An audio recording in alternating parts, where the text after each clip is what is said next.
It's almost, for me, it was almost irrefutable watching the evidence in I think it's like a 40-minute video on YouTube where you show how this is played out through empires.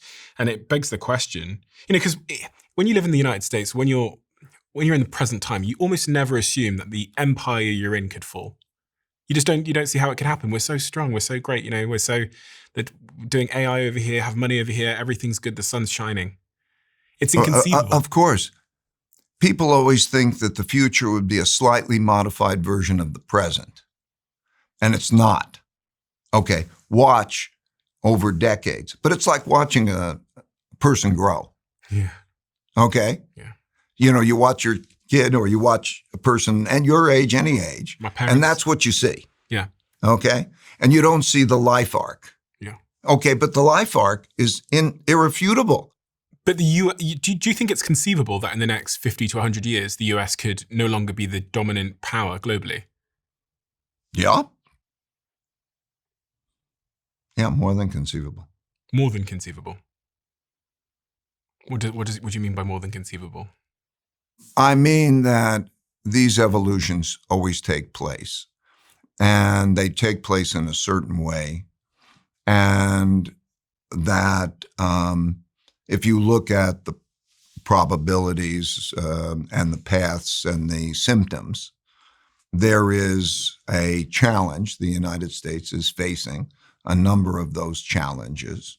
And we're at a moment where it's a question of whether the system and the people can get control of the situations and deal with it strongly and well in a way where they are not fighting to the point of damaging each other and damaging the prospects for the future. But I mean, the United States is very innovative. Got all these great innovative companies here, so surely... Yeah, but you can't make generalizations about the United States, and you can't make generalizations, by the way, about the markets either. What you see is 1%, a small percentage, 1% of the population. If you're looking at the breakdown of incomes and also you're looking at the innovation, the stock markets, which stocks are doing well, who owns those companies, and all of that, about 3 million people in a country of 330 million people are really unbelievably doing great. And you could pick the neighborhoods they're in and what they're doing. And then there's the top 10%, let's say, which is the people around them, and they're really, really doing great in that world. At the same time, the bottom 60% of Americans have below a sixth grade reading level. Wow. And that population, in terms of the basics, being productive, you have to be productive and be prosperous. So what you need to have a successful society is to have broad-based productivity and prosperity. Okay, and that's a problem. Okay, so which America are you looking at? And are you watching the war that's happening between these?